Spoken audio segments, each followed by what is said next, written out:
Web3 est la prochaine génération de l'Internet qui redéfinira nos expériences numériques quotidiennes. Mais avant d'en parler sur Entrepreneur Mindset Crypto, n'oubliez pas d'aller télécharger notre guide offert et ultra complet sur les NFT, le lien est dans la description. Et n'oubliez pas de vous abonner à notre chaîne pour suivre toute l'actu des cryptos de manière simple et détaillée. Avant tout, ceci n'est pas un conseil en investissement, faites bien vos propres recherches avant d'investir. L'écosystème Web3 connaît actuellement une croissance importante en termes de financement par le capital risque. La liste des startups Web3 ne cesse de s'allonger, qu'il s'agisse de protocoles DeFi, de NFT, d'organisations autonomes décentralisées, les DAO, de jeux Play to Earn, P2E, de stockage de données et de services de médias sociaux. Selon un rapport de DappRadar, les fonds de capital risque et les investisseurs ont déjà investi plus de 2,5 milliards de dollars dans les jeux blockchain et les infrastructures connexes au cours du seul premier trimestre de 2022. C'est une énorme augmentation par rapport au total de 4 milliards de dollars investis en 2021 et aux 80 millions de dollars en 2020. Et ce n'est là qu'un aspect de l'expansif écosystème Web3. Un autre rapport publié sur GitHub suggère qu'il y a plus de 18 000 développeurs actifs dans l'écosystème Web3 qui engagent leur code dans des projets blockchain open source au moins une fois par mois. Le rapport précise que le nombre réel est probablement plus élevé car il ne tient pas compte du travail de développement effectué sur les projets Web3 propriétaires. Selon toutes les mesures, la croissance de Web3 a été sans précédent. Mais il lui reste encore un long chemin à parcourir avant d'entrer dans la phase d'adoption par le grand public. Bien que l'intérêt des investisseurs et des utilisateurs pour les produits et services Web3 augmente, plusieurs facteurs doivent être pris en compte pour accélérer la transition en cours.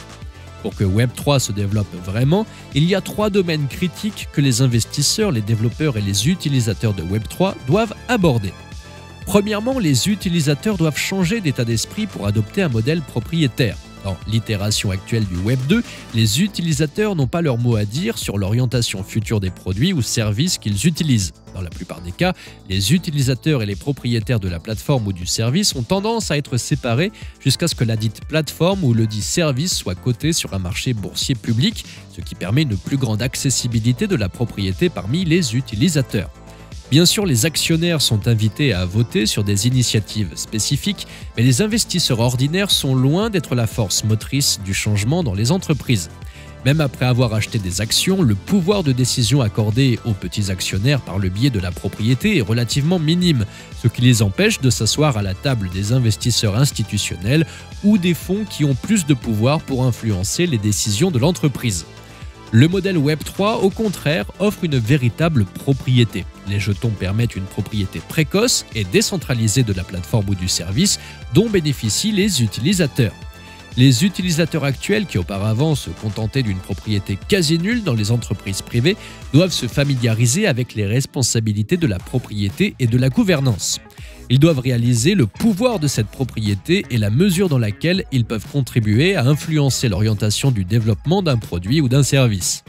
En investissant à un stade précoce, même un individu moyen peut faire partie de l'organe de direction du projet et ainsi diriger la feuille de route du produit en collaboration avec la communauté.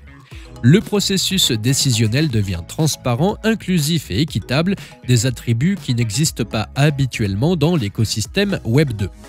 Deuxièmement, les investisseurs doivent adopter une mentalité axée sur la communauté, la collaboration et la participation. Dans le paradigme Web 2, les investisseurs se disputent les pourcentages de contrôle et les sièges au conseil d'administration afin d'assurer la capture de la valeur et de la supervision de la gouvernance. Cependant, cette approche est moins efficace dans le Web 3. La propriété décentralisée est un principe fondateur clé du Web 3.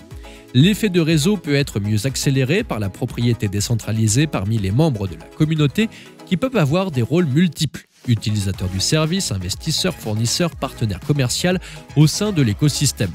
Troisièmement, les projets doivent trouver un moyen durable d'attirer les utilisateurs. Habituellement, les projets génèrent un immense engouement en peu de temps grâce à des incitations sous forme de jetons. Il ne fait aucun doute que de telles campagnes attirent rapidement les utilisateurs et les fournisseurs de liquidités, ce qui fait grimper les indicateurs clés que tout le monde évalue. Cependant, cette pratique a ses inconvénients. Elle tend à attirer des capitaux mercenaires et des chasseurs de jetons qui n'apprécient pas ou ne sont pas fidèles à l'objectif et à la vision à long terme de la plateforme.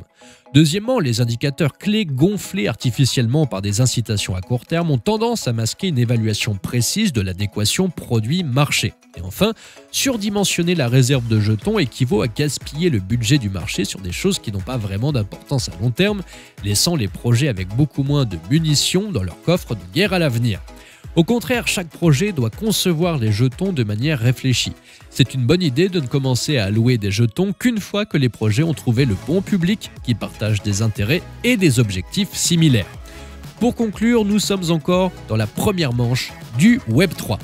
Et place maintenant à la question du jour, quel projet Web3 suivez-vous actuellement? Dites-nous tout ça dans les commentaires et n'hésitez pas à vous abonner, à liker et à partager la vidéo et je vous donne rendez-vous tout de suite dans la vidéo suivante.